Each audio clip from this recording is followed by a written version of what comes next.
back? This is Gable and Davey Boy Smith Jr. DBS. Jay. Yeah, you did it. Yeah. That's us. Here we are. We're here with Breakroom Bullshit, and we're here with our brand new format again. You could also be Bad Luck Dave. Bad luck fought Dave. Bad luck. I don't want to do that. No, that sounds scary. That sounds scary. This is the new Breakroom Bullshit, where all we cover is good wrestling. WWE's gone. Yeah, it's except for pay-per-views, which we're probably just still gonna not review anyway. Yeah, I agree with that. I'm gonna skip through it depending on what the match is. I'll probably watch the entire pay-per-views, but we're just gonna not review them because they're not worth it.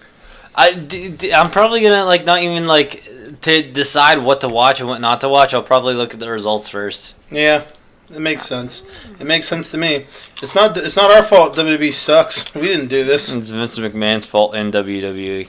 Mostly WWE. Not the superstars. They're not to blame. Mostly Vince McMahon and WWE. Man, I'm talking soft. Oh, those are your notes. This is interesting. These aren't my notes at all. I just want to make sure I had the YouTube page Breakroom BS correct, and make sure you subscribe to it. And now, if you subscribe to that, you'll also get to see the amazing Chicken Terror series, so you can watch that, or just subscribe anyway. Chicken Terror. That's a good name for it. I like that. Yeah, I named it Chicken Terror. Chicken Terror. I was like, I go Ben. I text him. I was like, we need to come up with a name for this, so we can put a name for it. Market it. Yeah. Yeah, and he was like, okay. And I text back. I was like, how about Chicken Terror? He's like, that's good. I was like, all right then. That's how the creative process works. So, bullshitter Dave and correspondent Ben. Yeah. You get terrorized by this chicken. He's mean. It's a scary chicken. He's really mean. So what are we reviewing today? We're talking about the 3 days of War of the Worlds. Well, don't forget to go to our Facebook and stuff too, and all that other stuff, and Instagram. Yeah, you can find us on there. Yeah. But we're gonna review the War of the Worlds tour. Yeah, let's see. It was a 3-day event held by Ring of Honor, and it cross-promoted with New Japan, correct? Sure did. We'll also follow up with a... this past week's episode. This past week's episode of Ring of Honor, which Bullshitter Dave here did attend. I was there, He was there. Man. It's interesting how their recording works out, though. It's... When did you go to that? That was 3 weeks ago, huh? At least. No, 3 it weeks was ago. It was more than that, because it was 2 or 3 weeks before they even aired their first episode. You're right. So it's been a month and a half. This is the 3rd episode from those tapings, and it took a few weeks to even get on there. You're right. Did. So it took a while, but as I think I talked about whenever I went to, the show was fucking amazing. So we're gonna start off with the first War of the Worlds event, which is night 1, which was in Lowell, Massachusetts. That's the first one. Before we even get into the first event, let me just say that, I guess this is kind of makes a broad statement. I feel like a War of the Worlds between two promotions. I feel like that Okada and Tanahashi should have been at least on one show. Yeah. You know what I mean? Yeah. I guess they might have been busy, but those are their top stars. Yeah, the only reason I could say that they wouldn't be, who's Ring of Honor's champion right now? That's Dalton, and he's injured. Yeah, he would have even been there had he not been injured. So yeah. It was just weird to me that you're having this cross promotion battle, and the one promotion's biggest guys aren't even there, their best stars. Well, 2 of them. They had everyone else really. I was thinking about how that worked, because if you look at how New Japan's set up, you have to think they're out of work for a lot of their free period. So I'm sure a bunch of the guys who aren't the top guys I guess some of those guys are top guys. I would think. I've only been watching for a short period, but they seem pretty to highlight a lot of the shows. But you would think they probably try to find extra shows whenever they're not doing their New Japan stuff. So New Japan probably works with Ring of Honor and helps those guys get some shows to do in between time. Yeah, and I feel I wonder if there are New Japan shows that just aren't on there, live events. You know what I mean? I wonder if they have house shows that they don't... Because Ring of Honor puts theirs on theirs, but how do we know that New Japan is airing their house shows? So maybe they are working? Yeah, I don't know. I don't know. It's hard to say. But let's get started with night 1. the first match we had on night 1 was the Briscoes versus Flip and Liger. Yeah. This was my first time seeing the Jushin Thunder Liger. Justin Thunder Liger, as my autocorrect puts it. Is that what it says? Yeah. It was real cool seeing him team up with Flip. I'm a big fan of the Flip and all the stuff it's promoting that they've been doing for All In with Flip. Yeah, I like him too. Yeah, I mean, dude, a lot of these wrestlers are just more. I don't know. I have more fun watching them than a lot of the they really get to let loose, and we got to see that with Flip in this. Yeah, it was I thought it was a really good opening match. Flip was great. Like there was lots of great offensive moves. Dude, the one spot he does a 450 and lands on his feet. I was like, fuck. Yeah. That's good. And there were a number of false finishes that really got me. Dude, the one move that stuck out to me was, the Razor's Edges? Where they basically hold them on their back and fall down like that. Like they hold them like on their back, with their back touching back, and they're kind of. Oh yeah. Okay. Dude, fucking Briscoes did a Razor's Edge off the top rope into a neck breaker. I was like, holy fuck, it was crazy. Yeah, there's a lot of combinations that we don't see in WWE that they do in these shows. I mean, they have a lot more tag matches, but their tag matches are actually really good. Yeah, I commented to you whenever you first started watching some of the New Japan stuff. Or you were watching Wrestling Dontaku. I was commenting to you that a lot of the New Japan matches are like multi personnel matches. They have a lot more tag matches, but they're working like 2 or 3 different feuds in those at the same time, and they're giving each feud a decent amount of time to shine throughout the match, so you're not getting like this bullshit like, oh, there's Braun Strowman just tagging up with Bobby Lashley and something happens. And I guess since New Japan has like 4 huge factions, their tag matches they're not just putting random people together. No, you're right. Yeah, like that makes sense that like 3 guys from Chaos are fighting 3 guys from LIJ or something like that. It makes sense. Mm-hmm. Wait, I just want to say something real quick. Anyway, so you have any other notes for this one? No. So the Briscoes won by pinfall. I think that was a really good opener. Yeah. Maybe this is what I had, that super RKO thing, because I didn't really know how to describe it. Maybe that's what you were talking about. Yeah, because I guess in essence a neck breaker is kind of like an RKO facing the other way. So. Okay, yeah, that's probably what I saw. It was they had like a weird name for it too. Yeah. I wish I could remember it. Yeah, that move was insane. So I guess I did have a note on that. I just didn't know the name. Oh. All right, so the next match we got is Deonna Purrazzo and Skylar versus Tenille Dashwood and Sumi Sakai. No disrespect to the girls in this match, but man, what a bunch of eye candy. There's a lot of hot girls in there. Except for Sakai, that's not her fault. But there's a lot of hot girls in that match. I really like Purrazzo. She had a cup of coffee in NXT. She was there for a little bit, a while ago, but I've always liked Purrazzo. She's also really hot, so that helps. Yeah, dude, the women's matches on these are also very entertaining. Yeah. They do a really good job at even keeping up with some of the guys' matches for the most part. Yeah. I wouldn't put it up in the top tier, but I mean they definitely do. I would say they're doing better than NXT at least. Yeah. I don't know, the women of WWE. I mean, some of them are good. There's just not many of them, so they don't really have much going on. It's also they're stuck with the WWE don't have a great match problem. So yeah, there's that. That's something that's really hard to overcome whenever you hit. Dude, WWE is like the place you go after you've done all you've done the heavy hitting work in the independent shows, and you've been doing the crazy shit at the house shows for Ring of Honor, and you're just I want the big bucks just to show up. Yeah, dude, it's man, I learned my entire craft. I can have an amazing match. Now let's just go to WWE and chill. Yeah, and don't really. They're tired of just doing the crazy over the top shit. They just want to do some standard stuff to follow a simple match guide and show up and get a paycheck. It's funny too because I guess it's somewhat ironic that you go to WWE let's say you've been on the indies and you're busting your ass having amazing matches, and then basically there when you go out for your match it's just a cakewalk comparatively. Yeah. You don't have much you have to do. But then on the other side of it, you have to deal with all the bullshit fucking politics and the fucking schedule, which is hell. So I mean it's easier, but it's even worse at the same time. Yeah. I mean that's just from a fan's point of view. I don't wrestle, so I don't know. But Yeah, no, I agree. but this match, Tenille Dashwood and Sumi Sakai won by pinfall. I thought the match was good. I didn't think it was anything super special, but it was an entertaining match. Dude, a really cool thing about a lot of these matches is, I mean, some of them, it doesn't, like, the outcome doesn't even matter who won or lost. Like, I don't even remember that. I just remember being really fucking, like, into the match while it's going on. And Kelly Klein attacked Peraza after the match. Yeah. I guess they're setting up some kind of, I'm assuming, a match or a feud with them.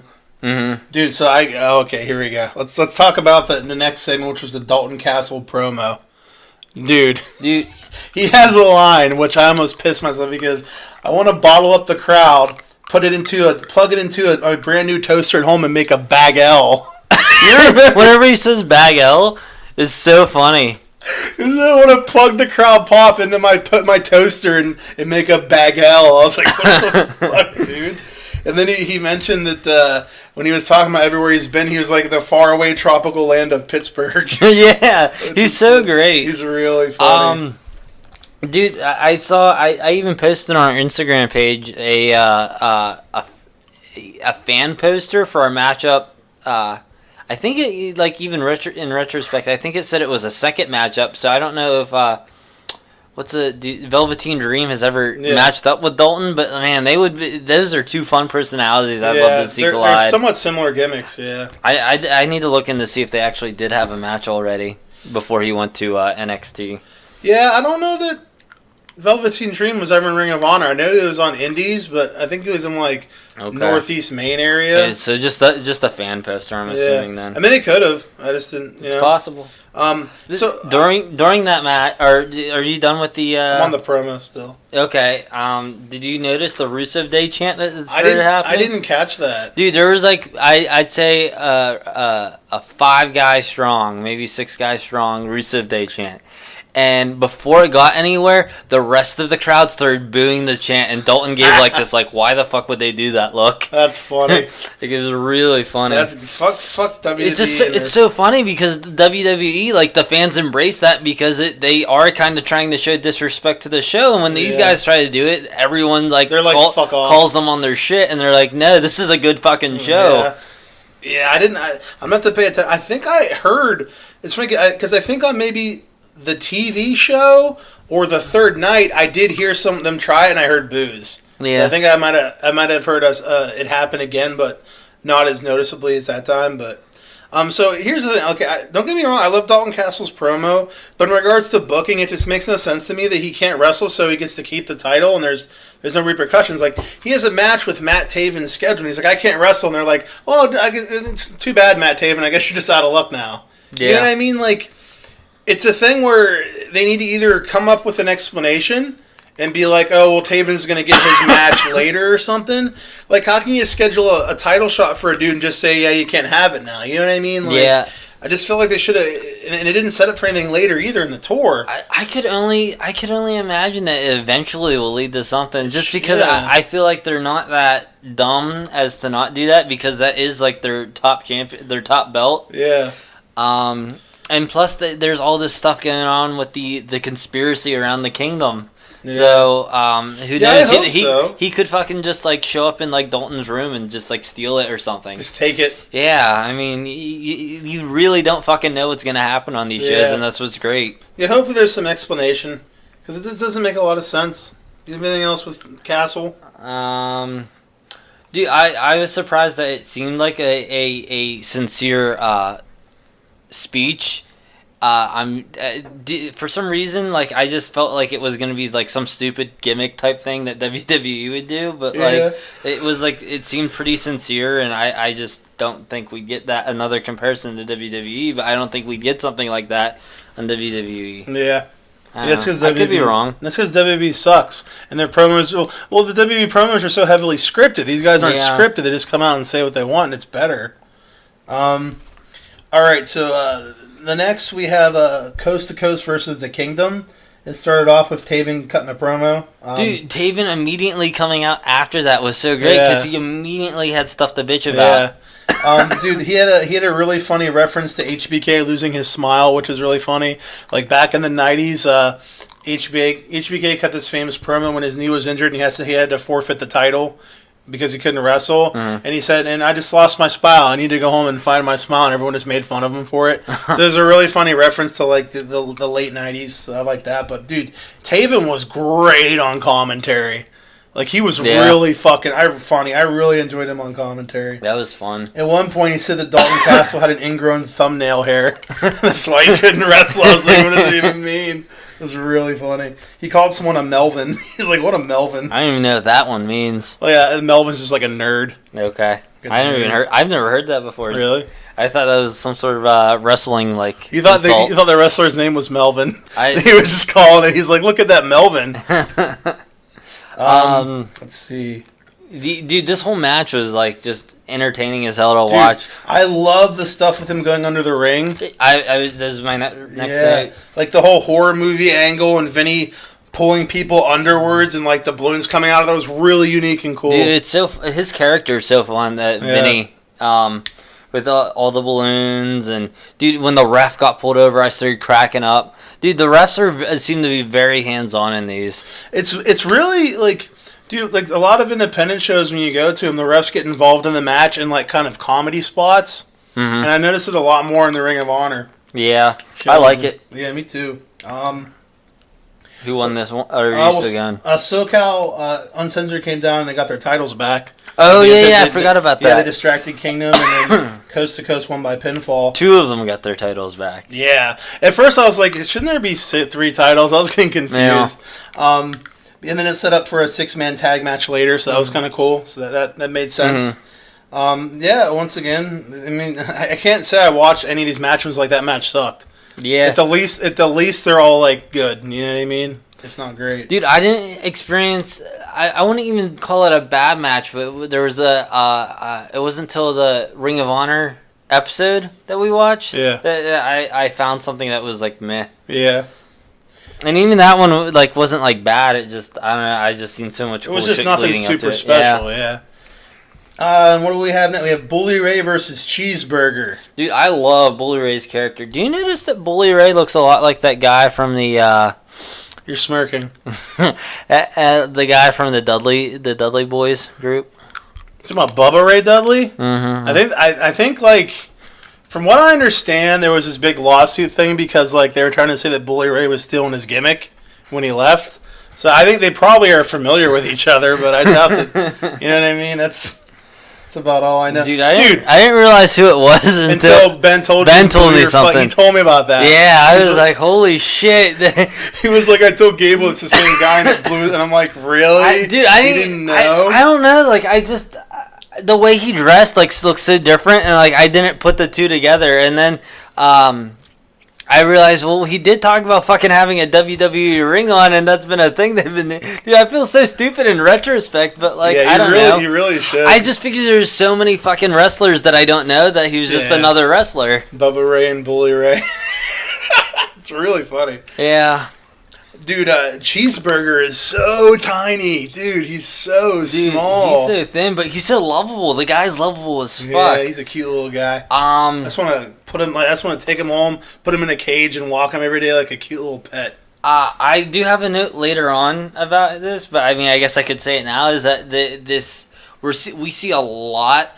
We've seen a lot. At least I did see a lot of shit leading up to this, where it's just like the same shit. Where like he comes, the feud with Cheeseburger is what I'm really talking about here. Yeah. Between Bully Ray and Cheeseburger, they've been pulling it on for a month, and it hasn't really like evolved into like an actual like match yet. Yeah. So I'm kind of hoping they push this to the next level. I'm assuming there'll probably be a match with a match at what's that? I don't even know the name of the pay-per-view. I just know that there's a pay-per-view coming up. Bound by Glory or something? I mean, they all sound like that, so it doesn't really help. There's a lot of glory and honor. Bound and honor. There's a lot of glory and honor and stuff Honor like by that. the Lake or something. Yeah, Honor by the Lake 6, I think. I think it's Honor by the Lake 6. I don't even know. Dude, I don't even care what the name of the pay-per-view is. I just know I'm going to be watching it. You care. It's so good. You care deeply. I don't. Do you have any other notes? I don't. Sorry. Dude, I predict that someone else is going to... wait, didn't someone else come out and help him? Cheeseburger? I don't think in this one. Okay, I'm getting ahead of myself then. It's called...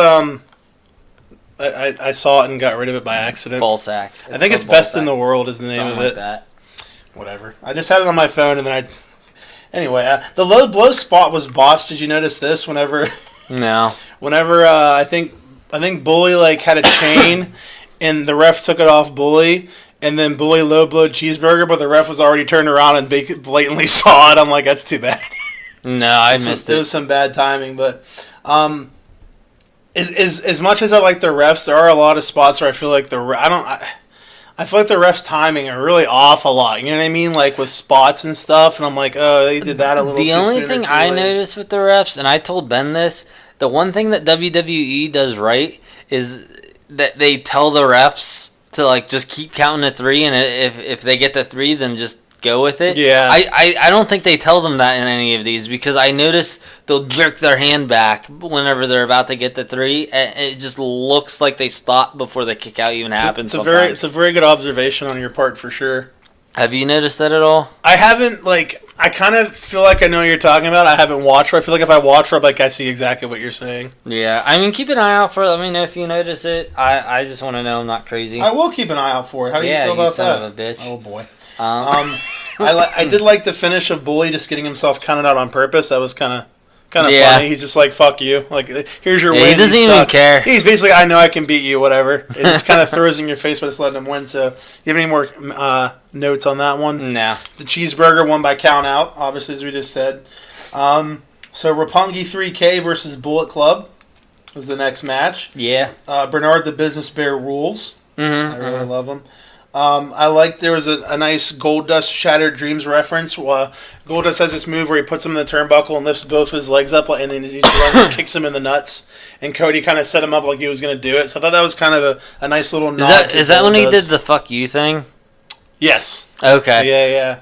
I'm pretty sure that's when it was. Because I remember something he was about to do that everyone was getting excited for, and then he ran like he was going to do it and just flipped off everyone. Dude, he is a great heel. I was just about to say, he's one of the best heels I've ever seen. Where I don't know, it's not like, I can tell the difference. Sometimes I hate a wrestler just because I don't find them interesting and they're annoying, and then you'll be like, well, you're not supposed to like them. I'm like, okay, yeah, no, but like I can tell with Cody that he's faking it. Yeah. But at the same time, I love that I'm hating him. Dude, there's a lot of wrestlers where when Naomi was a heel, I fucking hated her. When Natalya was a heel, I'm like, I don't hate you because you're a heel. I hate you because you fucking suck. Mm-hmm. That's what I'm talking about. But then there's some people where like. Well, we're probably different in that aspect where, like, if Cody does something mean and a dick and you're like, oh, you asshole, I'm just like, I love it. You know what I mean? Dude, I love it, but, dude, I laugh, but I can tell, like, I'm still, like, if he, like, punches, like, Flip in the face, I'm like, oh, you're such a dick for punching him in the face, but, man, I love Flip Gordon. Yeah. Yeah, he is really fucking good. I think at some point, Skrull kicked Bernard, and then the infighting started. And then Cody yells, he hit my bear, which is really funny. Dude, Business Bear is so great. Yeah. The Roppongi 3K had like a triple dive to the outside, all three of them at the same time. That was a really cool spot. Mm-hmm. You know what's... I'm going to do another WWE comparison here. Remember how annoyed you were when Braun Strowman's partner ended up just being a kid, and it was just it definitely seemed like an on the spot decision that they were going to pick a kid. I think that I'm trying to compare this to the Business Bear here. How he's going to be revealed. I'm assuming it all in. I think that's a good guess. That's what I would think, yeah. But it's going to be so cool when he gets revealed, as opposed to Braun Strowman's kid. Well, here's the difference. Nicholas or whatever. Braun Strowman had an 8-year-old kid be his tag partner in an actual match. Yeah. As opposed to your mascot walking around. You know what I mean? Yeah, but my point is that they're just like they're building up to like a mystery character. Yeah. And these guys have a plan, whereas WWE is just kind of giving us garbage. I'm pretty sure they didn't even know Strowman's partner was going to be until like the day before or something. Like, yeah, let's just do this. This is fine. I mean, we've seen statements that like Brock didn't even know he was winning that fucking match until he showed up. So, yep. So it wouldn't surprise me. Clearly, no planning. More notes. Is this the same match, Naito, or no? That's a different one. Bullet Club won by pinfall. It was a good match. Further the dissension in the Bullet Club. The thing they're doing, dude. Cody's love for Bernard is so funny. He was like holding him at one point, dude. It's so fucking funny. Dude, it's just it evolved from like he'd like come out to his fucking music and he'd wave Brandy out to come with him. Now it's Business Bear who comes out with him. It's so funny that he's evolved to the point where he likes him more than his wife. Yeah, it's so great. It's really great. I mean, that's awful, but I mean, good. Yeah. No, I mean, women aren't equals. Bears are superior. Yeah, they clearly are. Next, we had I was putting their last names here for some of them, but eventually I put their whole names. I think Silas Young, Milanis, and then Beer City Brawler or Bruiser, Beer City Bruiser. Brian Milanis and Beer City Bruiser. Versus Evil, Sonata, and Naito. I don't know if you've noticed this, and I'm sure you have. Something I've noticed about New Japan guys is they seem to do this. They're really the only ones that seem to do it. Sometimes Ring of Honor guys do it, where during the tag match they stand on the floor instead of the apron. Have you noticed this? They do it a lot, the New Japan guys. Instead of standing on the apron and get tagged, they just stand on the floor for like minutes at a time and just stand there and wait outside. I could guess possibly why they do that, and it kind of goes off what I'm saying before, is how they're highlighting like a rivalry in order to present, at least on camera, the rivalry more prominently. And like take away from the side distractions, they'll stand off to the side, so it's more of like space. Does that make sense? Yeah, it makes sense as long as it is two people that are having like a thing going on. They do it. I mean, I feel like it's just a Japanese thing, maybe because I don't notice other people doing it. Maybe it's just part of the style and the reason I think it's kind of it takes away from the realism, makes it kind of dumb because. It's like, all right, they're out there. How are you going to tag someone? Well, yeah, it's like, oh, they're out there because they know they're not getting tagged. You know what I mean? Like, shouldn't you be up there in case they need you? Yeah. Type of thing. That's the only reason. It's not really a big deal. It's something that stands out to me. Don't they start? I'm going to keep an eye out for this, but I feel like at the beginning of the match, they're definitely over there, though. Unless it's a jump start. Sometimes they're over there, sometimes they're down, sometimes after they tag out, they'll just go down there, get back up. It's really weird. It's just something I haven't noticed. Sometimes they're up, sometimes they're down. They gotta know when to hold them, know when to fold them. Yeah. Know when to fold them. The BC Beer City Bruiser and Milanos did a finisher that I invented years ago. I invented this finisher and they did it. There was a back body drop into a power bomb. You know what I'm saying? You know what a back body drop is? No, like a back body drop where they're coming at you, duck your head, and then you throw them over your head. Okay. The guy behind him caught him and power bombed him. It's a cool double team move. I invented. I mean, you invented this? I did, dude. I remember years ago. I was like, dude, this would be such a cool move, and I never saw it anywhere. Years ago. Why do you have the smirk on your face? So funny. I invented it. I was like, it's such a cool move. And they did it, and I'm like, my way's way smoother. They were a little clunky with it, but whatever. Yeah. LIJ won by pinfall. You want to pronounce their full name for me? Yeah, it's won by pinfall. I can give it a shot. Do it. Los Ingobernables de Japón. Okay. I don't know if that's right. That was a Spanish. Guess. I think it is Spanish. This is Japanese faction that has a Spanish name. I think they do, it's though. So weird. I'm not kidding. I think it is because it sounds Spanish. De Japón.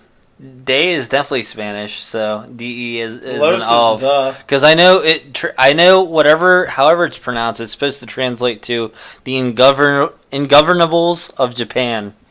Huh. And I know of is De. Yeah, I just think it's funny they're of Japan and it's Spanish. It's so weird. Mm-hmm. You did good. I enjoy Naito. I think he's really funny.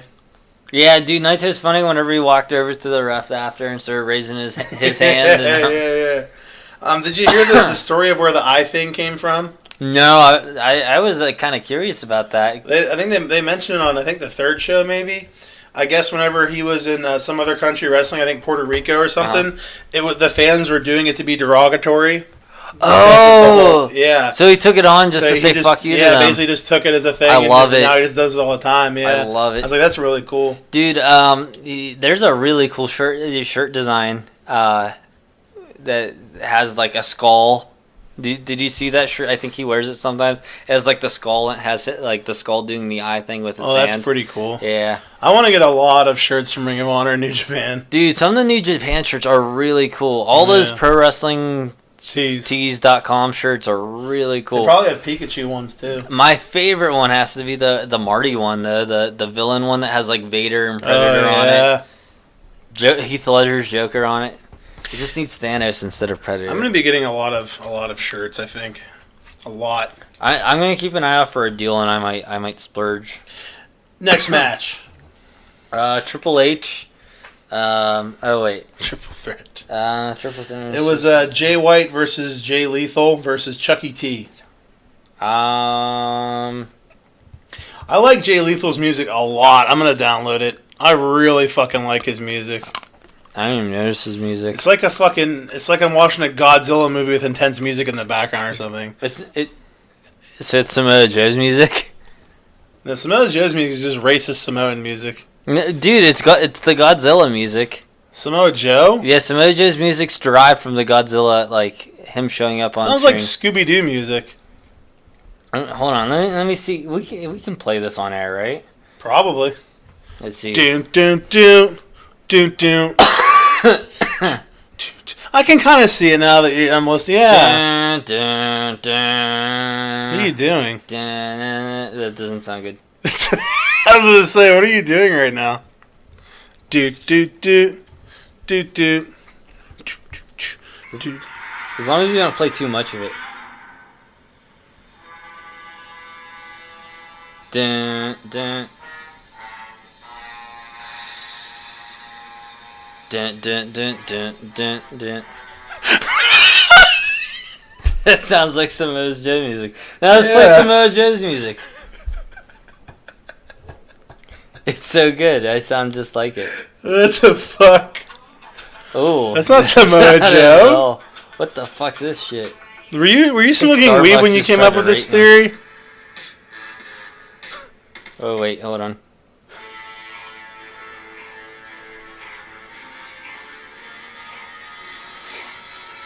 Sound like Scooby-Doo. There's even a dragon roar in it. So you're taking just the very opening part, you mean? Well, and this like that horn sound that they're using to do it. Like this right here? Yeah. It was just remixed. And then there's the unnecessary ooh-ahing that's making it sound Did you read this or just figure it out? I can do some research in it, but no, I'm just asking. I just kind of noticed it. I was watching, I think Mecha Godzilla 2. I was watching one of the Godzilla movies that Ben gave me, and I was like, that sounds like Samoa Joe's music. Samoa Joe cooks Samoan cookies. Godzilla music. Samoan cookies. Let's see here. Is it Samoan cookies? Samoa Joe. Oh, they're Samoas. Samoa Joe on bad Godzilla films. 10 things done for Antonio Jericho. This is dumb. Look at that one. I knew his new theme sounded familiar. That's probably it. Oh, is Rosie O'Donnell? I don't know. It's a total copy of Simon Says by Pharaoh Monch. I don't know what that is. They're just both remixes of the Godzilla theme. All right, dude. I wish at one point we need to find his original music because they thought it was so bad they just changed it. Really? Yeah, like the original one you had in NXT. You should look that up because I want to hear that. Doing some investigating. Yeah, as you're doing that, I'm gonna go over some notes on here. Mine probably suck anyway, so it works out. The triple threat match was actually a triple threat match and not a fucking WWE triple threat match where there's only two guys in the ring the whole time, which was nice. They actually had triple threat.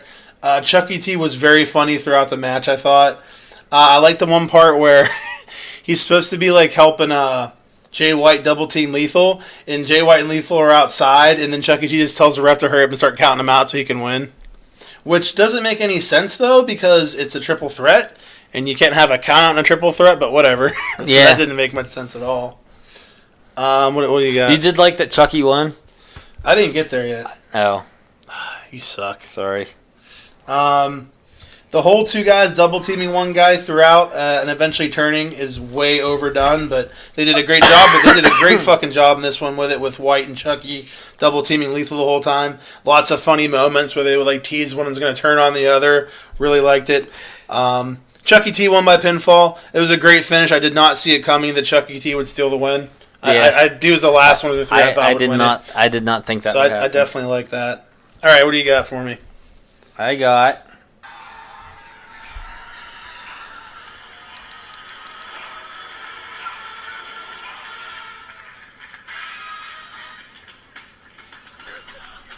Is this really it? Yeah.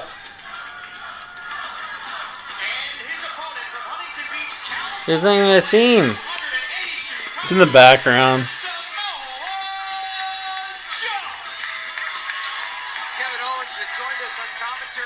I need to rewind it. It's like they just gave up on it. I don't know. Yeah. I can't hear it. It's so stupid. It sounds insanely dumb. It's real bad. I remember hearing it being like, what the fuck? And they're like, yeah, let's get something else. All right, next we have I guess I need my notes back out the now. Kingdom, who are the 6-man tag champs, versus SoCal Uncensored for the championships. I am a Kingdom fan. I really like the Kingdom a lot. Yeah. The balloon spot, I love the balloon spot where they tied the balloons around someone and he kept bumping with them on him and the balloons were popping as he was wrestling. No. What? Yeah. That was really cool. Did you catch Colt Cabana with the Ascension slip? No. At one point in the match, he called him the Ascension. And he goes, he's like, oh, crap. No. He's like, no, the Addiction. He's like, I'm going to get a bunch of crap for that one. He accidentally called him the Ascension. And then he called TK from Kingdom. He called TK Hangman Page twice. He's like, I'm really on it tonight. Man, I missed it. Yeah, poor Colt. It was really funny. But, dude, whenever he said the Ascension, I lost. I was like, oh, my God. One of the notes I had throughout this match, thoughts I had throughout this match was that SoCal has a lot of like really good team moves. Dude, so many of the tag matches and 6-man matches, there's so many just great combination moves I've never seen. Yeah. And they do. Kingdom has a lot of great combination moves. Both teams do. Dude, holy fuck. Whenever Matt Taven was on the apron, right? Kazarian grabs it and pulls it and slings options in and caught him in a fucking cutter or RKO. Mm-hmm. Dude, it looks so good. Do you remember that spot? Not specifically. And then fucking when Taven took it, he went in an angle and landed right on his fucking face. I was like, oh my God. It was insane. I love the whole finishing sequence. It was like back and forth up to the very end. And then Taven's frog splash was high as fuck. Oh, I do remember that. I do remember that one. Yeah. I wish we needed to try to get these recorded done sooner. Yeah, that's what I was thinking. Because by the time we got to this one, I'm forgetting like half the smaller things that went on. Maybe we can just record parts of the podcast and then drop it all at once. Yeah, that's fine. That's fine. Okay, I suppose. That's fine. Fuck you. The Kingdom the Kingdom and SoCal is like such a good matchup. They're like a staple. They're both staple teams in my opinion for this Ring of Honor brand. Yeah, they're really good. They're really good. I like them both. Kingdom won by pinfall. And new 6-man tag champs, the Kingdom. Oh, that's right, yeah. Yeah, they won the title. I didn't even care. I was so interested in the match that I didn't even care that there was a change in title. It was good shit. And then we have the main event from night one, which was the Young Bucks versus Takahashi and Bushi. Yeah. Dude, Daryl Jr. is really funny. Daryl Jr. is great. He's really funny. We didn't even see the good stuff with him in this match, did we? That was all the next night. Yeah, I think so. And there's going to be... I'm going to have a little bit of talk about Daryl Jr. whenever we get to that match. In day 2. Dude, this spot was so cool. the 3-person sunset flip German suplex into a pin. The one guy has him. He's going to German suplex him. He's holding him from behind, right? The third guy comes up from the front, flips over them, does a sunset flip, and pulls them both over. Do you even know what I'm talking about? I know what a sunset flip is. Okay, he did it over top of both guys, and as he did it, the second guy German suplexed the dude. As the other guy did the sunset flip. Yeah. You know what I'm talking about. I don't remember the specific... Yeah. I don't remember it happening, but I know what you're describing. It was... I've never seen anything like it in my life. It was so cool. So fucking cool. Dude, they fucking went... Where was this one at? This was Lowell, Massachusetts. Dude, the fucking crowd went like crazy. Like, just notice the amount of streamers it got for everyone else. Fucking Matt and Nick, like, you couldn't even see the mat whenever they came out. Yeah, they really saved them for those guys. The Bucks, dude, they are so good at working the crowd. They're good at working the fucking camera. Whenever the camera's on them, Matt just looks at it and makes like faces and stuff all the fucking time. I love whenever they yell "see ya" when they kick the dude. Yeah. I've noticed they do that a lot. It's real funny. Real small little like mannerism. Whatever. Dude, I don't know, like, whenever I'm watching a Bucks match, like, every time, like, even though, like, it's, like, the same, like, I'm seeing, a lot of the, like, there's general same moves that they do, like, just the way that they incorporate them into the match are so different every time.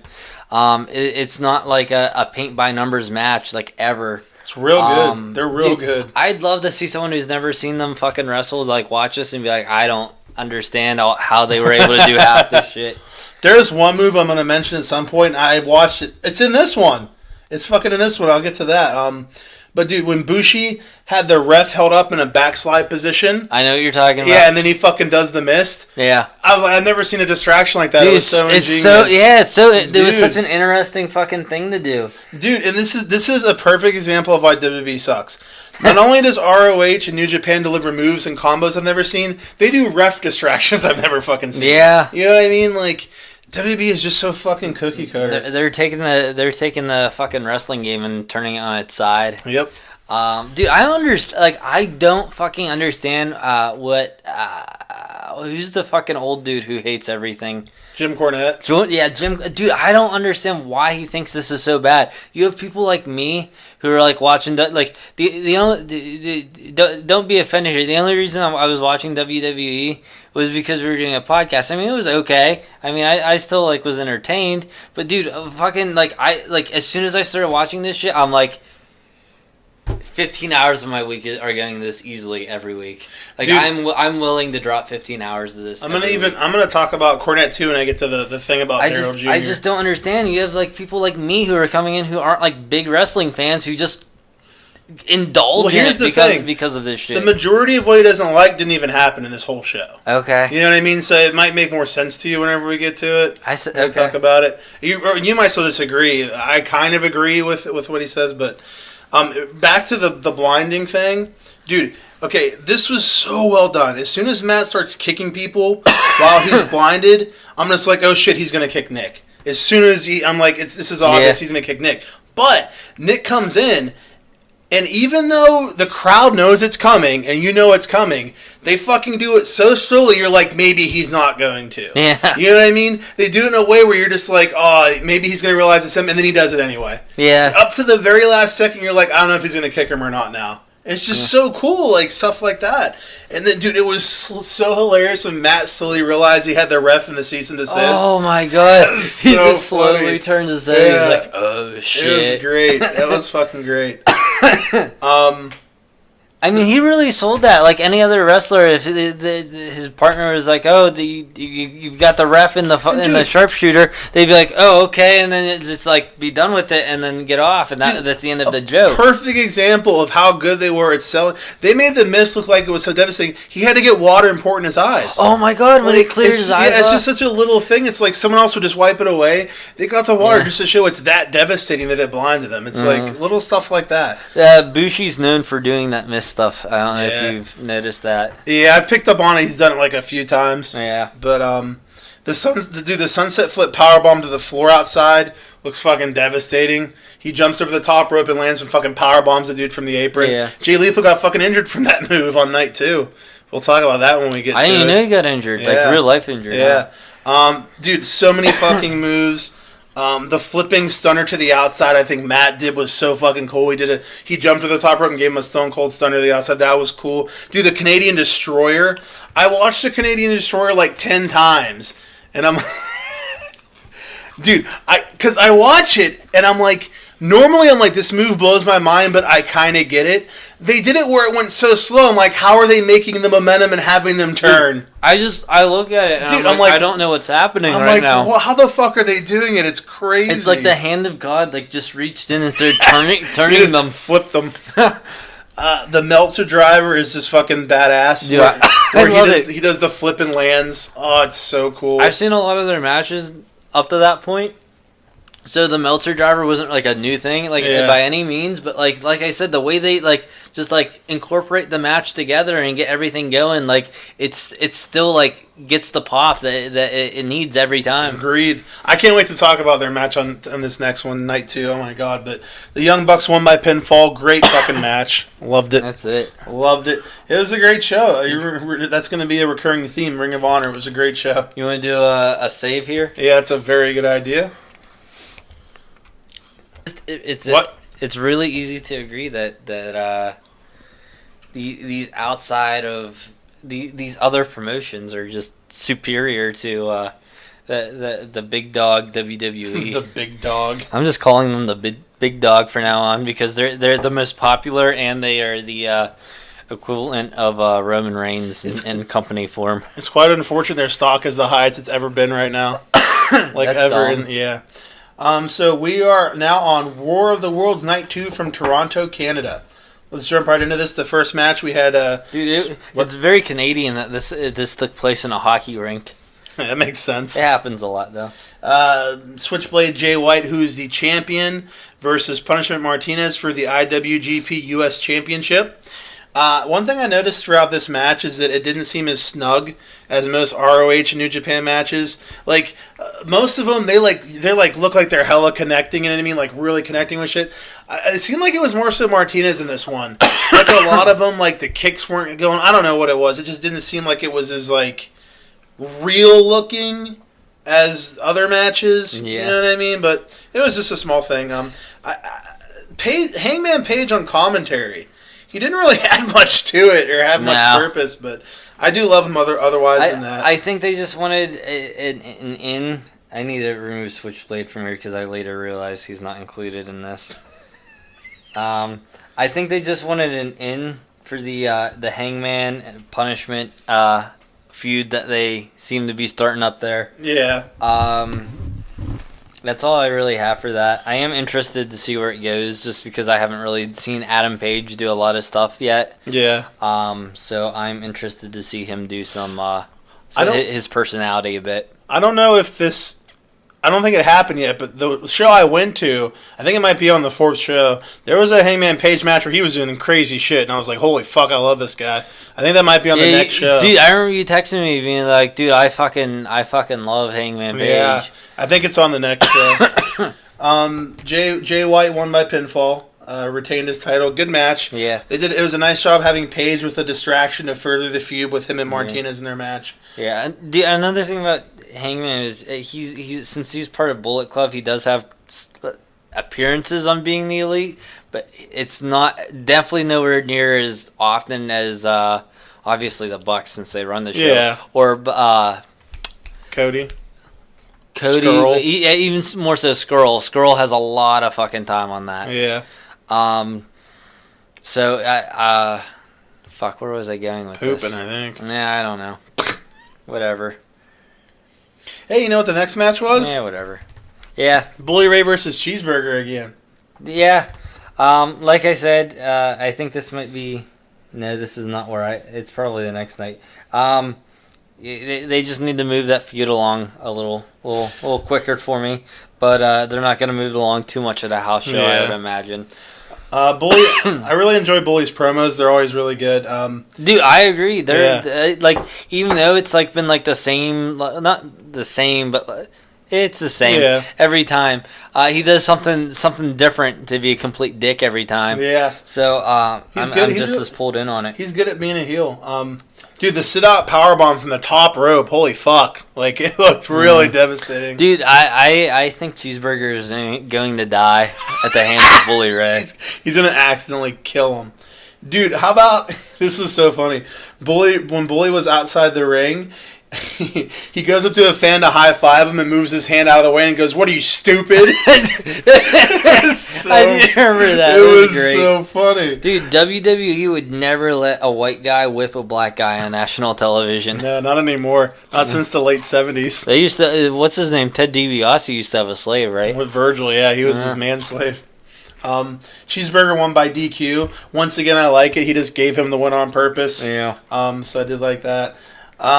Next we have Beer City Bruiser versus Tetsuya Naito. Is that Tetsuya, right? Tetsuya Naito. Dude, I fucking love Naito. He's so great. Yeah. Dude, the Spicoli driver onto the apron looked fucking painful as fuck.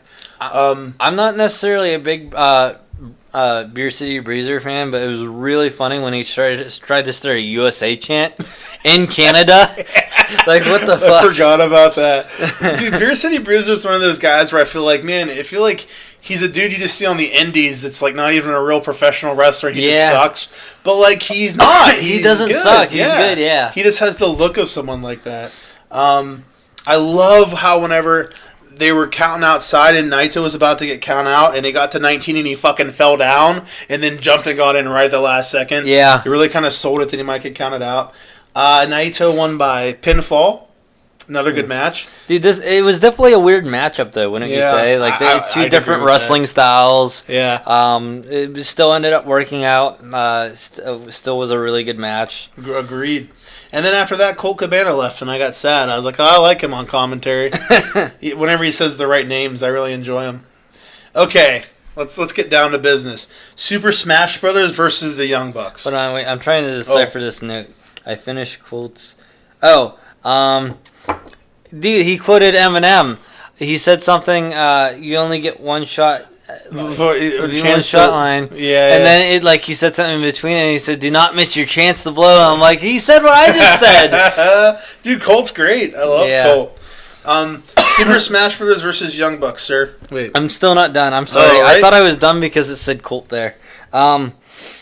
The double Destino at the end felt really weird because it seemed like he didn't, I don't know, wasn't able to do it just because of the I don't know. What is the Destino?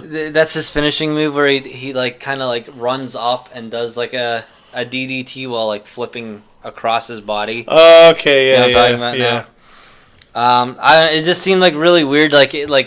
Bruiser wasn't able to get him up smoothly. It didn't look very smooth, and that's it. And that's all.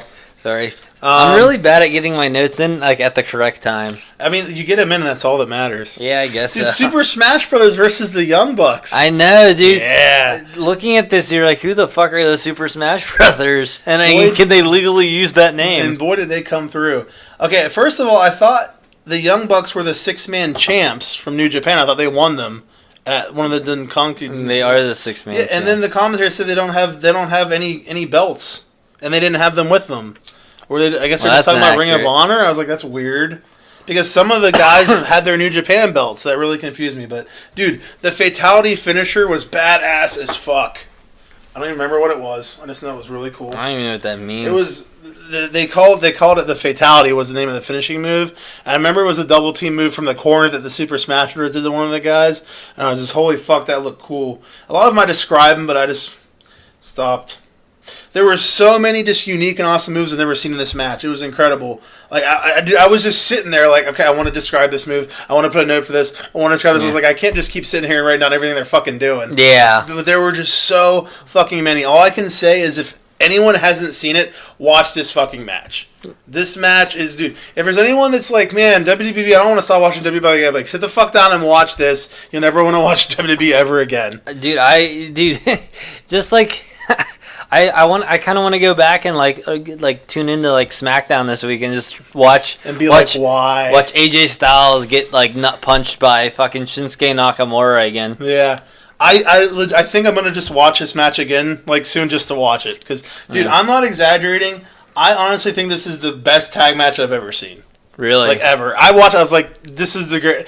Dude, just all of the moves they did, all the false finishes, all the times that, like, they hit a finisher, like, man, it's fucking over, and someone else would come in. Dude, the match was just amazing. All the combination moves, so fucking good. Yeah, the idea of, like, just watching good matches to me is, like I've been watching these WWE matches, and I guess I haven't really been exposed to that. So that's another reason why I'm really, like, enjoying this, because there's a piece of the puzzle there that I didn't have. That I'm now seeing a full scope. It was amazing. You have any other notes on this one? On that one, no. Yeah, dude, it was literally like, I don't have notes because I'm just sitting here and just jerking off the whole time as I watch it because it's so good. Dude, it's incredible stuff. Young Bucks won by pinfall, and then the Briscoes came out and just beat them all up and then kicked the Bucks' ass pretty good. And they cut a pretty good heel promo at the end too, which I enjoyed. I like the Briscoes. I think they're really good heels. Yeah. 9-time fucking tag champs, I think they are. So are the Bullet Club like anti-heroes? Like they're really like the NWO. They were heels, but they were really cool, so people like them. Yeah, they're just like cool heels. So anti-heroes, I guess. I mean, it's what Deadpool is.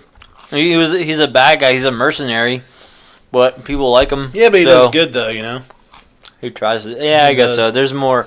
I don't know. Whatever. Yeah, yeah. I mean, because yeah. I had an argument and you dismantled it, but whatever. Okay, they're really anti-heroes. That's how I describe them. I describe the Bullet Club. I describe them as anti-heroes. So, can we get more Princess Bubblegum, please? Like, is she like part of Ring of Honor now? That's Alexia Nicole, right? Yeah, something like that. Let's talk about Alexia Nicole and Xandra Bale versus Jenny Rose, Tennille Dashwood. I don't know that it's the smartest move to put Sumi Sakai on commentary when she can barely speak English. Yeah, I was like, why'd they do that? This is like putting Asuka on commentary. It's a very bad decision. I think they've done that before. And I think they're literally doing it, like you said, to simply have a feud to set something up. So it was interesting, but I didn't really get it. I think the two girls, they were just locals, huh? Yeah, I think so. So Bubblegum Butt Girl's really good. Yeah. Let's see. That was Jenny Rose and Tennille Dashwood won by pinfall. Yeah. Match was alright. It was good. There's nothing special, but it was still a good, solid match. Tennille Dashwood's so great. Yeah. I think she might be my favorite on Ring of Honor. Yeah, she's hot. I got to meet her, and then we had sex. In my mind afterwards. Probably not, but that's fine. No, I had sex with her in my mind. Oh, in your mind? Okay. Yeah. The next match we have is SoCal Uncensored versus Roppongi 3K. Dude, I thought this was a little cool detail. It said six man champions above SoCal's names when they came out. Like, did you notice, like, whenever they came out, it has their names on the screen, it said 6-man tag champions, and they lost it the night before to Kingdom. Oh, because it wasn't changed yet. Yeah, well, I think it's cool, like... I feel like it could be an accident, but could also, I think more so what it is they're making it seem real because they're like, they just lost him the day before. It wasn't supposed to happen. They already had the graphic done, so they couldn't change it. Yeah, they made it seem like it was really unexpected. Even if that wasn't the intention, it still came off that way. Exactly, I did like it. At least that how you, because I didn't even notice it. Dude, this blew my mind. I couldn't wait, so I texted you. I don't think you heard this. So. Daniels and Kazarian are outside the ring, and Daniels is screaming at a fan. He goes, "I will put you in the fucking ground. I will fuck your wife on your dead body." Dude, I was like, holy fuck. Yeah, I didn't know what he said. I remember that happening. I'm like, I missed it. Because I heard it, and I was like, did he just say that? And I rewound it, and then the commentator's like, all right, we get the camera off them. Get the camera off that guy. Dude, it was crazy. I was like, that's a fucking heel right there. Yeah.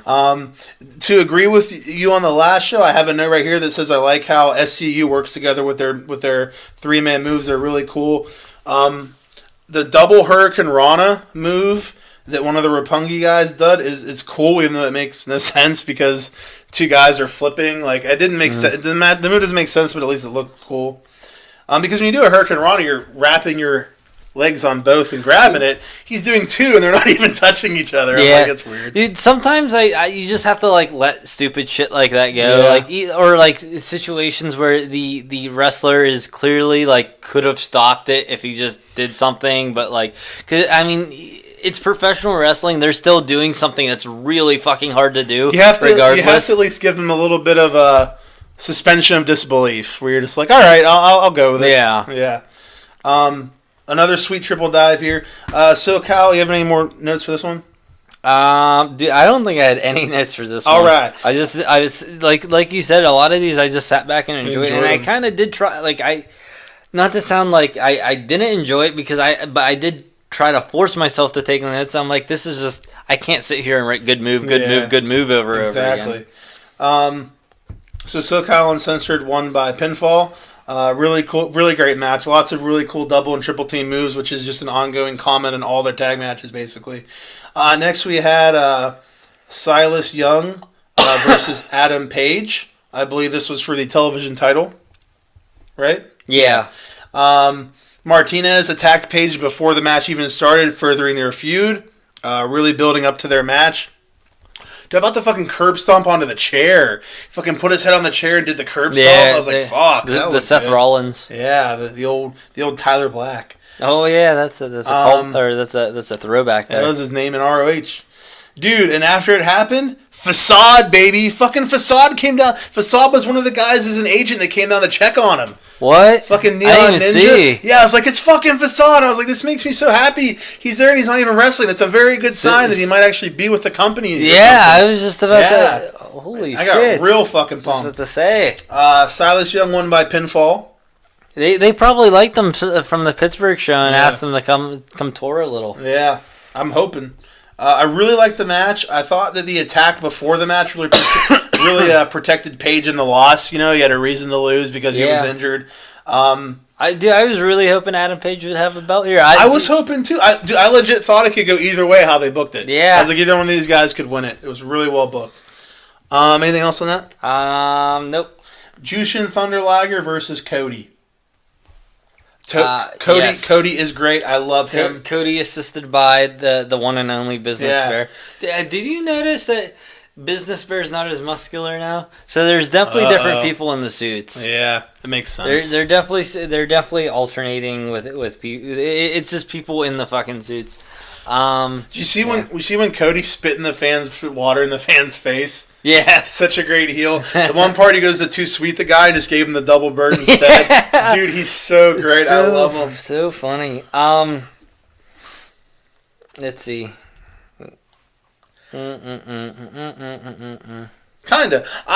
You know what spot was great? How about whenever I think they were posing or something, and Bernard started clapping for Liger, and Cody got pissed that that was really funny. And I thought this was a really cool spot. I've never seen a wrestler do a power bomb from his knees like Liger did. He fucking had him up and was on his knees and fucking power bombed him. I do remember seeing that. That was really cool. Anything else? What else you got? No, that's it. Cody won by pinfall. Good match. Cody is great. Next we have the main event. We have Evil, Sonata, and Takahashi versus Jay Lethal, Kenny King, and Colt Cabana. Yeah. Well done, ROH. I forgot that Colt Cabana was even, at a certain point, I'm like, why did he leave? Dude, I wasn't sure if that was, unpredictable for me because I watched it in two separate viewings.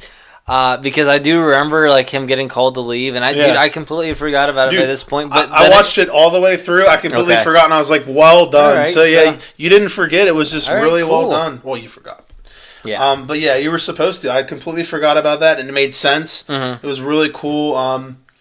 The spot with Colt untying Lethal from Sonata's move was really funny. He came in and just untied him. Yeah. When he had him, that was a really funny spot. Okay, I want to talk about Daryl in this match. What are your Daryl Jr.? Yeah, that's Daryl Jr. You're right. I'm sorry. What are your thoughts on Daryl Jr. in this match? Go, dude. I thought it was hysterical. I thought I really was this the one where his mask came off, or was that the next night? I want to say that was this one. I think I took a note of it, so I don't know. Maybe that's the next night. Maybe that's the next night. I think it's the next night. Dude, the Daryl Jr. stuff I thought was hilarious. Oh yeah, it was this night. I just combined the note together. Dude, I thought it was really funny when the announcer, whenever his mask came off, the announcer's like, "Did anyone see who was under there?" And they're trying to sell it, and I'm like, "Oh my god, that's so funny." Yeah, I agree. Okay, here's the thing with Daryl Jr. Uh-oh. I enjoy everything with Daryl Jr., and I don't think they did it, so it's fine. up until the point where it got so close, I'm like, don't do it, where Dale Jr. is going to do something to hurt someone. Like, I don't mind that Naito was, like, holding him, you know what I mean, and like that, and attacking him with him because Naito's doing it. Yeah. What Jim Cornette hates is whenever Kenny Omega wrestled a blow-up doll and had a match with a blow-up doll. Whenever they do moves where they, like, pretend there's a grenade and throw it and it's nothing there and they sell it. Whenever Joey Ryan's dick flips someone. Okay. The things that really piss him off are the things where you're watching it and it's clearly, blatantly just like not, you know what I mean? They're making things happen that couldn't happen. Whenever Dale Jr. is sitting in the ring, like, I'm going to fight him now, that's fine. The moment Colt Cabana sells a move from Dale Jr., I'm out. I think that's stupid, you know what I mean? Because he's clearly not real. So I didn't have any problem with what they did in this match, but the issues that Cornette has, I would completely agree with, because when it gets to the point where a cat, a fake cat is actually doing something and the guy's selling it, I think that's too silly. You know what I mean? I don't know how you would feel about it because you haven't seen it happen I'd yet. have to see. Yeah. I think anything could be done well in context. If you have the right context surrounding everything, it could still be played off as a fairly well done joke. If you're putting too much into it and it's too over the top, then it could be a problem. But if it's sold or written with just enough where it's not a big fucking deal or just the right amount of deal it should be, then I like you said, I need to witness it. See, that's the thing. The issue to me is like the moment a wrestler sells a move from something that's not even from an inanimate object, I think it's too over the top. Like, you know what I mean? Like, it's just be silly to me if like Daryl Jr. sits in the ring and Colt Cabana walks up and just like takes a bump and he's like, oh, he knocked him down. I'm like, dude, he's a stuffed cat. Here's an example. Like Joey Ryan, he does this dick flip, right? Now, if it's like a fun, like, mid-card match where there's not a lot going on, nothing's on the line, and it's just for fun, you're seeing someone who's more serious fighting Joey Ryan, and Joey Ryan makes him do a dick flip, I can get a good laugh out of that. But if you have Joey Ryan doing a dick flip to win the fucking belt, then that's a little too over. Do you see what I'm saying? Yeah, I see what you're saying. So saying. it's all in a matter of context about how it's being displayed or how it's being used. And it could go in the funny direction, or it could go in like, okay, this is kind of stupid. See, like for me, like it's just like a line basically. Like once the line's crossed where it gets to like that, I'm just like, that's dumb. You know what I mean? And that's what like Cornette's thing is like, because on Cornette's show today, he was talking about the whole All In show, who was done by Cody and the Young Bucks, and he's like, yeah, all these people online are like, you're gonna be so pissed. He's like, why the fuck would I be pissed? I'm happy for them that they sold it out. Like, good for them and all this. And he was talking about the thing he hates about it, and he would mention those specific things like that. But like, he doesn't hate for the most part just. Any of these matches we saw of the Young Bucks, he would probably be like, oh, they're doing too many high spots, but he's not like they suck because of it. You know what I mean? He more so hates like the over-the-top silly shit's what pisses him off. Because the way he looks at it, like he's been in wrestling business for so many years, it's disrespectful to people that try to make it seem more real, and they're just like, I just threw a grenade that doesn't exist, and you just pretended to blow up type thing. Yeah. You know what I mean? But... I mean, I see where he's coming from. I don't agree, but I see where he's coming from. Well, in a sense, I agree. I guess I don't know how to describe my stance on it. Well, it seems like you're on a case by case basis here. Yeah, like you have to see it before you think it's dumb or not. Like even I don't know. Did you see the match or at least hear of the thing where Kenny Omega wrestled like a 12-year-old girl? Yeah, that's another thing where there's nothing that could happen in that match that would make me think it's okay. No? It's a 12-year-old girl. She wanted to do it probably, though. Yeah, but... It was just like a for fun thing to do. I'm not saying that the fact that it's someone that... Like, how can a 12-year-old girl hurt a grown professional wrestler is what I'm talking about. If he goes in there and beats her ass the entire thing, she just doesn't do a single move. Yeah. I mean, this isn't like Dominion. I would assume it's at like a house show or something, right? I have no idea when it happened. But I guess it's a matter of context because I don't know if he's wrestling this chick for a belt or if it's just for like fun. Like for me, I don't care why he's wrestling her. I'm like, a 12-year-old girl can't have a match with a grown man. Yeah. Like whenever he's wrestling a 12-year-old girl and she just doesn't move to me, sells him, I'm like, well, why did he do that? She probably thought it was so cool to get to wrestle against Kenny Omega. I don't have a problem with that. I have a problem with the fact that Kenny Omega's like, I'll wrestle that 12-year-old girl and sell for her. That's fucking retarded. That's my issue. Praise the 12-year-old girl for good for her. She can go home and be like, guys, look what I did. Kenny Omega looks like a douchebag because he's getting beat up by a 12-year-old girl. The same thing with him wrestling a blow-up doll. Bro, you're taking moves from a blow-up doll. The blow-up doll was definitely a little over the top. Like, I agree. It's like it's a certain. It's like I said, it's a line. It's like, dude, like Nicholas. If Nicholas would have gotten in the ring, I'd be like, really? If Nicholas is getting in the ring and fighting Sheamus, and he's just beating his ass, I'm like, really? It's silly. I got you. It's too silly. Certain things are too silly. We were doing so well with time until this. Yeah. We were doing so well. I ruined it. Yeah. Like I said, it's all a matter of context, though. So, like, if he's wrestling this 12-year-old girl at the Minion, I mean, that's fucking retarded. If he's wrestling this 12-year-old girl at a house show, just as, like, a fucking, like, charity thing, like, I wouldn't have had an issue with it as long as it's not the, like, main event or something. Yeah. Or would you rather watch Brock Lesnar versus Roman Reigns again? I mean, at least it's real. I hate you. I would much rather watch Brock Lesnar versus Roman Reigns than a 12-year-old girl beat some dude up. That's just me. Okay. That's just my opinion, man. I mean, everyone varies. They don't. They're all me. I gotta find where I was at. My phone's been long turned off. There was a really cool spot in this match where one of the dudes, I think it might have started with Kenny King, had him in a vertical suplex, and they kept switching off and taking the guy and holding him up. You know what I'm talking about? He had him held up, and then like Colt came in, grabbed the guy, and he took over the vertical suplex, and then the third guy came in and he took over. I thought it was a really cool, unique spot. Dude, the sunset flip powerbomb that Takashi did to Jay Lethal.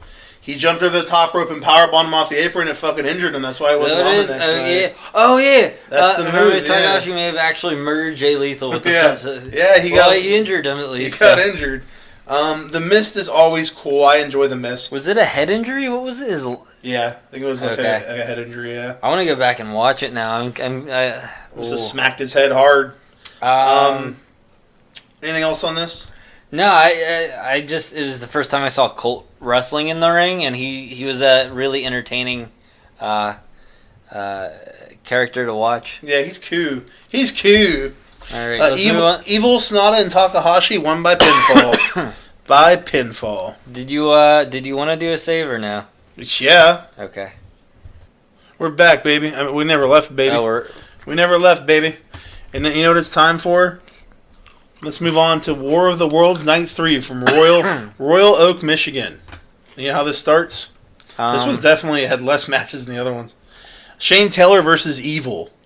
Dude, Evil I've always seen in group matches, so this was the first singles match I've seen him in. Dude, really fucking good. I love the card on like all these nights. Yeah, that was one of my big notes on here. Is that the all the matchups were genuinely really good and really fun to watch.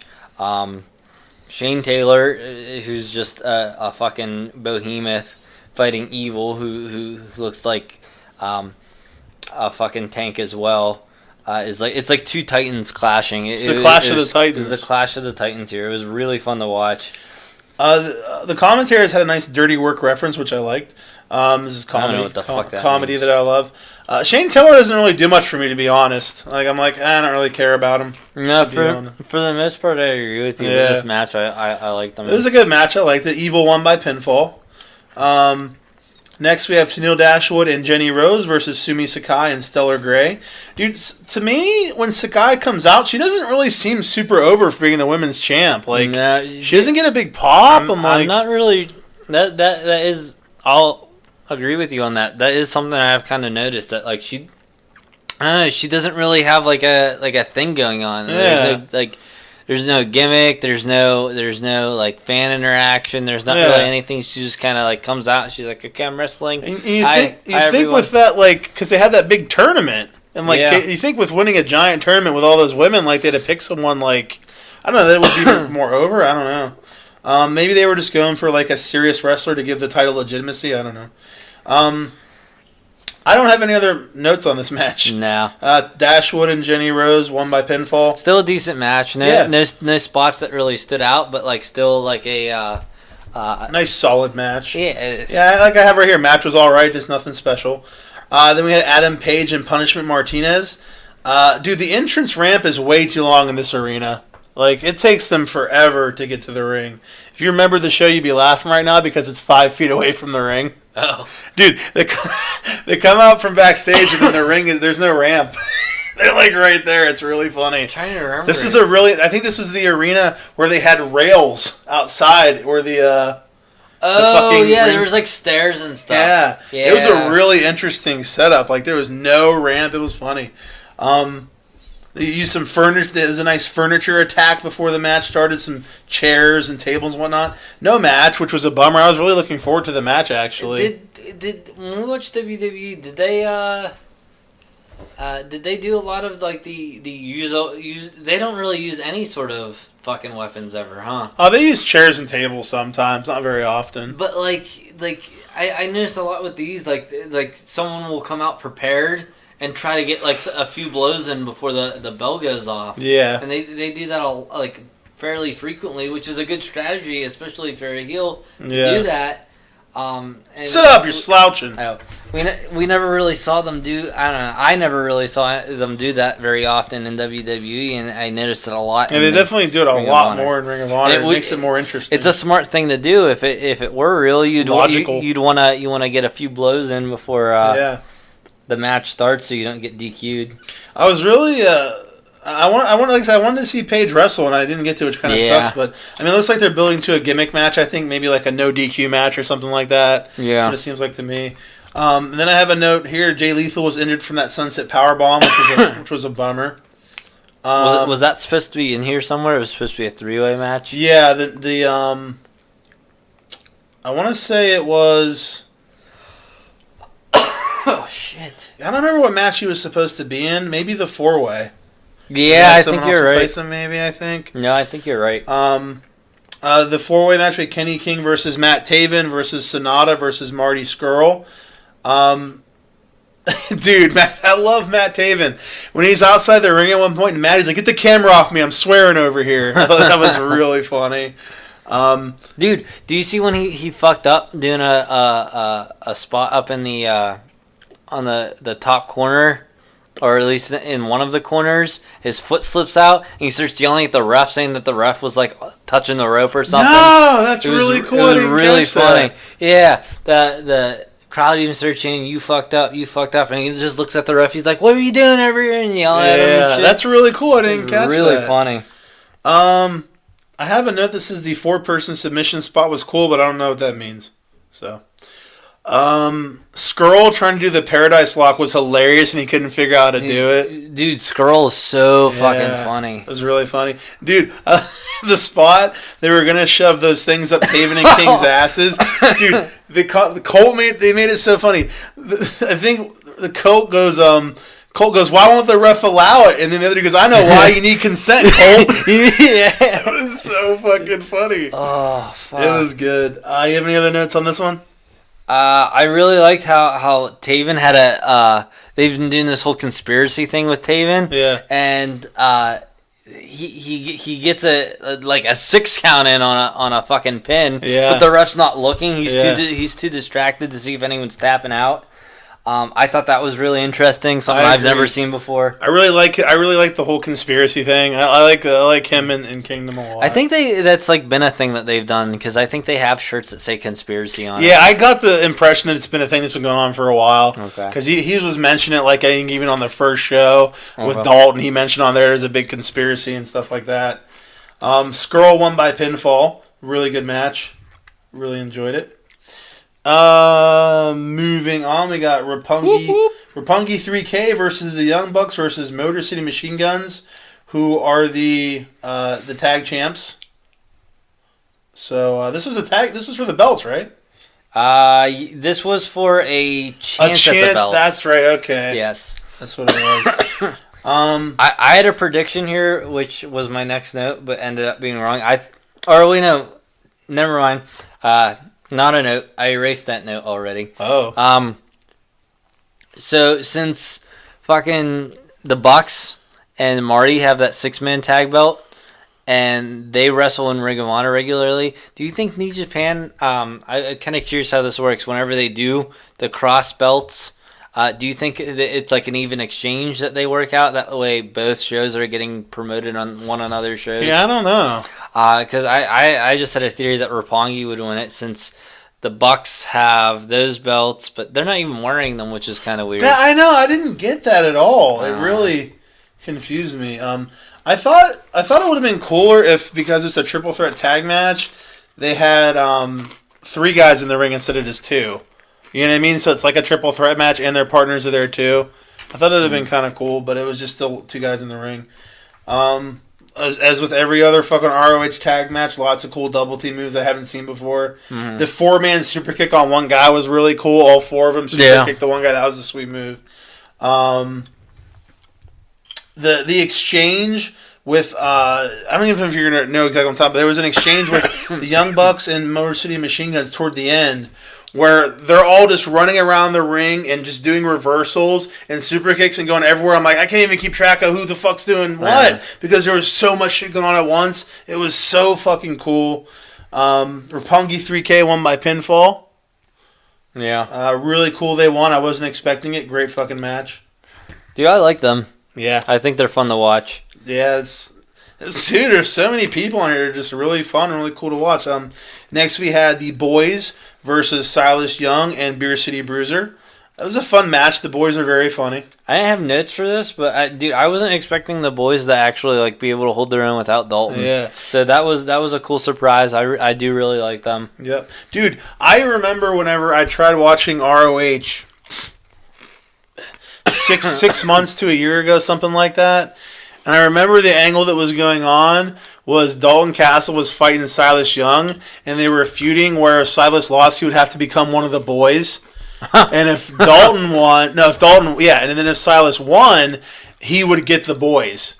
And I stopped watching it, but from what I understood from listening to the commentators, I guess Silas did win that because there's a bunch of angles, there were a bunch of promos they were doing where he was trying to make the Boys like men or something. I feel like it would have been really funny to watch that whole angle go down. Been really cool.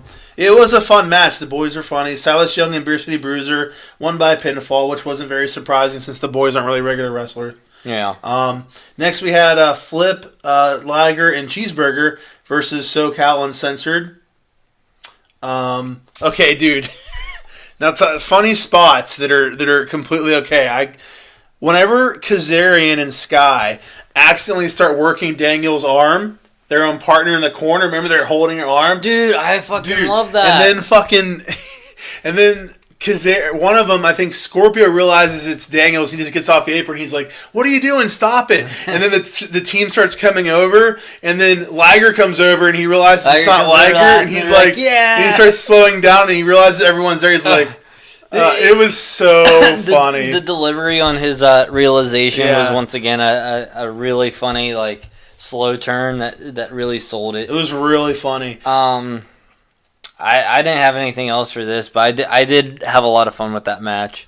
Yeah, it was, dude. A couple other small things. Dude, Flip's standing Spanish fly is nuts. The guy just runs out and they do a fucking Spanish fly. They both flip. It's cool as fuck. Jushin fucking Thunder Liger is 52-year-old. He moves really well for a 52-year-old. Yeah, that's crazy. That's definitely a good point where the mask comes into play because no one can really tell how old he is, and especially with how he moves. The most I was able to tell is whenever I was watching. One of the Omega Okada matches, and they cut over to the Japanese announcers, and Jushin was doing commentary over there with them, but he's wearing a regular t-shirt, but he's still wearing his mask. Yeah, and you can just kind of tell by the way his shoulder was sitting and his neck. I don't know how to explain it. You could just tell by looking at him. Well, you watch a lot of old man porn, so you've probably seen a lot of old man bare shoulders and whatnot. Lemon parties. Yeah. Can you even say that? Is that a thing that's allowed to say? I don't know what that means, so I'm gonna go on lemonparty.com. I don't think I want to. Dude, SoCal's finish is fucking awesome. moonsault into a double Meltzer driver where he does a moonsault and they fucking pile drive him. Yeah. So it's so fucking cool. SoCal won by pinfall. Then Bully Ray came out to attack Liger, and Cheeseburger and Flip came out with the save. So that was cool. Yeah. Here's what my theory was, that Flip's going to be fighting.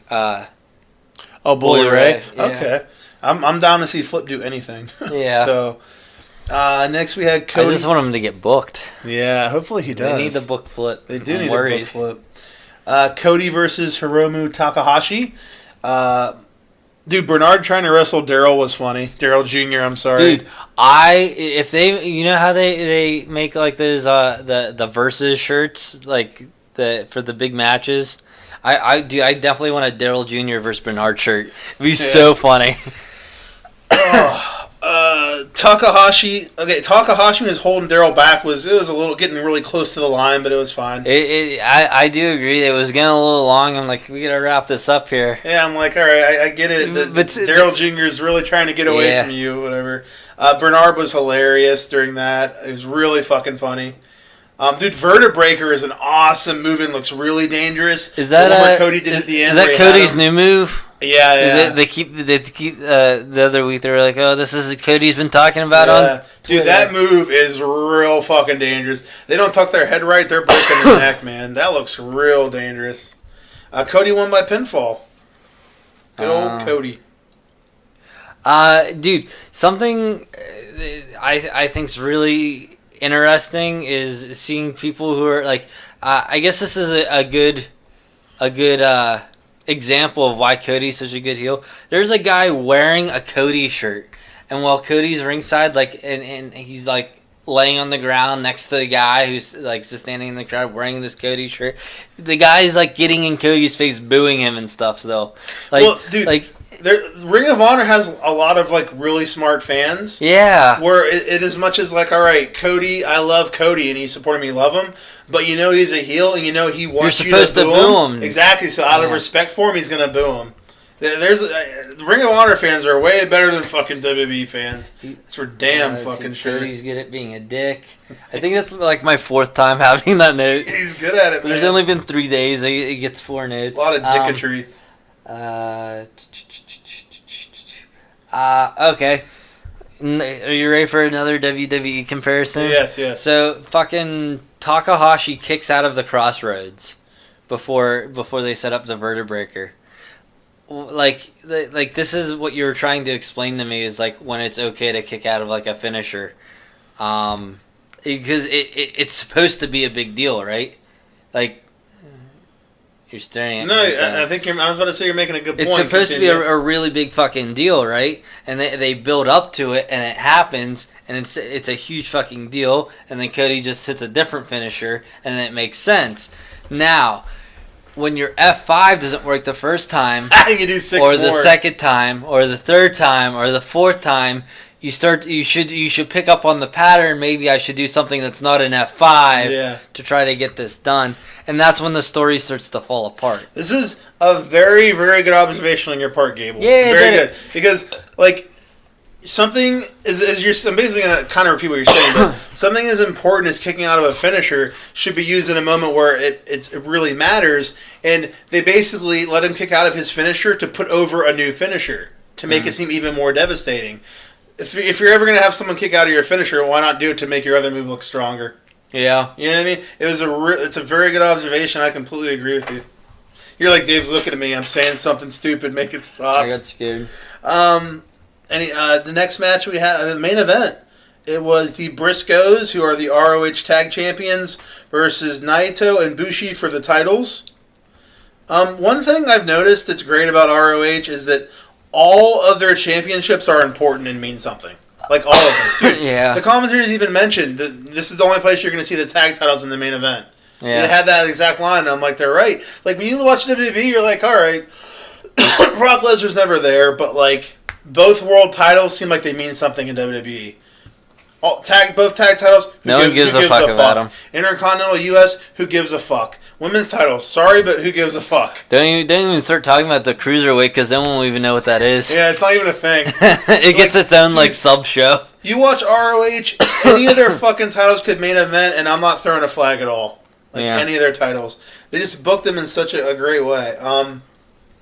Dude, the Briscoes powerbomb neckbreaker was really cool. I think that was kind of a almost like the Razor's Edge off the top rope that you were talking about in the match. That's really cool. I really kind of I liked that Bushi went for the same distraction where he had the ref in the setup, but he fucking missed the miss. Like he ducked the miss. So that was really cool. Yeah. Normally when someone goes for the miss, they always hit it. It was really. I liked that Briscoe that he ducked out of the way and missed that. That was really cool. And especially for us who've been following it day by day, and we just saw that happen. It makes it work even more. Yeah, it makes it even more meaningful. You're like, oh, he's gonna do it again. It worked two nights ago, and then he doesn't miss. It was really cool.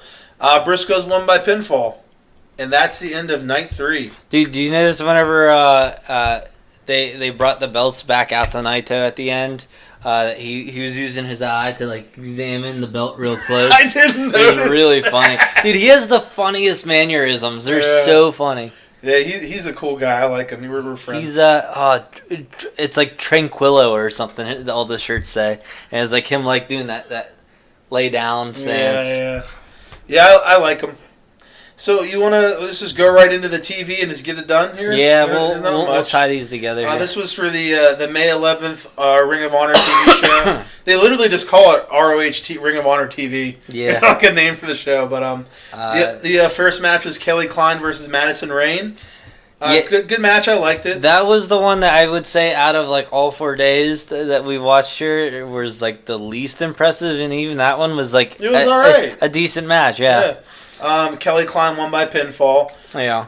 Jay Lethal had a good promo. Dude, I am a big fan of Jay Lethal. I really wish I was watching ROH during his long-ass world title / TV title reign where he had both belts forever. I really wish I'd have been watching it because I really like him a lot. Dave wants some of that lethal injection. I want the lethal injection right in my ass. Why would you say that? The Dogs versus Motor City Machine Gun. That was a damn good match. Yeah, dude, I like the Dogs. I think they're fucking funny, especially that little Willie. I really like the little Willie. I don't know. It's not that they don't annoy me or anything, dude. Oh yes. They're like, did Dave just suck his dick real quick? Oh yeah. What was I thinking? I don't know. The dogs. They just don't do it for me for some reason. Yeah, I haven't, at least not yet. I haven't gotten anything that it's really stood out to me. But I don't know. I mean, they're not annoying. I don't think they're stupid. They just don't. They don't tickle that funny bone for me. I gotcha. Dude, my next note here is just. Tag matches in ROH are about 1 billion times better than tag matches in WWE. I just can't get past the fact how good the tag matches are after watching WWE ones and being end. Yeah. Just end. Motor City Machine Guns won by pinfall. Yes. And then, you know what the next match was? Facade. I hate you. Facade, baby, versus Eli Isom. Whoever the fuck that is. But, dude, Facade, yes. He got to cut a promo, too. Dude, a backstage promo. I remember when you texted me when you were at the show that Facade was there. And I looked at it and I'm like, oh, Facade. And I'm looking up Facade. And I'm like, oh, Facade and Matt Hardy, Neil on Oh, my God. Facade. And, dude, when I'm sitting here watching this and they're like, Facade. And I'm like, huh. It is probably pronounced that way, huh? That's how the word's pronounced whenever people say it. So, dude, that was new. How about Facade with a double springboard 450 to the outside? He jumped off the middle rope onto the fucking top rope and did a fucking 450 and landed on the guy. It was insane. And then whenever Facade walked the ropes, he just walked the ropes to get some distance. That was really fucking cool. And then Bully Ray came out and attacked both of them, and the match got thrown out. Bully Ray is unretired now. Uh-oh. Yeah. Which, I guess if you watched these in order they aired, you already kind of knew that when he fought Cheeseburger twice. Yeah, but, let's see. Facade was good. Bully Ray stuff is entertaining for the time, but needs to wrap up or revolve soon. Stuff I already talked about. Oh. Yeah, no, I thought it was interesting. I was like, oh, cool, maybe Facade's like part of like Ring of Honor now. And then he got fired. No. But then maybe he didn't really get fired as we're now seeing. Yeah. So who knows? Is the Bullet Club fine? Cody and Skrull. Let's just agree that the club is fine. The club is fine. The club is fine. Dude, Cody and Skrull were bickering about who fights Castle next to the pay-per-view. It was funny. Because he's like, come on, guys. We're like, oh, yeah, hey. And like they just started getting along. That was fucking funny. And then we had the main event, which was the Briscoes, the tag team champs versus the Young Bucks for the titles. Yeah, I like that. I remember enjoying this match a lot. Dude, whenever... All right, go ahead. I was going to say, from what I hear... the Bucks and the Briscoes always seem to have really good matches with one another. I've heard they fought a lot. Yeah. Yeah. Dude, how about whenever fucking the Briscoes had Matt up for the Doomsday Device, which is where Matt's sitting on the guy's shoulders, the guy's supposed to clothesline him off of him. He fucking did it and Matt just landed on his fucking feet. I was like, holy shit. So fucking cool. What else we got going on? The J Driller is a devastating looking move where it's kind of a butterfly and pile drives them and land on their fucking head. He's done that a couple times since we started watching. Really cool. And then the what do you got here? The finish was dirty based off taping schedule. Oh, because you knew they weren't winning. I knew who was going to have the belt, so yeah. The Young Bucks won by DQ. The double superplex into the pile of chairs. Fuck, dude. I'm sure that didn't feel good. No. Let's see. Dude, one thing I thought was really cool was how one of the Briscoes waited up by the entrance for Paige and Flip to come out and just attacked them from behind. Like at the end. Like, because they were jumping the Bucks and they're like, well, the Bullet Club's going to come out. The one dude just walked up to the ramp and stood there and waited. Oh. And then whenever they came out, he just attacked each one of them from behind. And he's like, because I was like, that was really cool. He just waited for them to beat their ass. We did not get to see Marty singing here, did we? Yeah, no, that was after they mentioned that they were already done taping. That is a Breakroom BS exclusive. It is. No one else in the world has it. So that is on our YouTube page. Check out Marty Skrull doing some Backstreet Boys. Backstreet Boys. Yeah, that's it, man. That is the entire War of the Worlds tour plus a ROH TV show. Episode 347, I believe. We're not that high up. No, them. I know. All right, well, make sure you guys check out make sure you subscribe to our YouTube channel, whatever, Breakroom BS. Make sure you check out our Instagram and Twitter and Facebook and SoundCloud, all that. And that's it, man. We're done. See ya. See ya.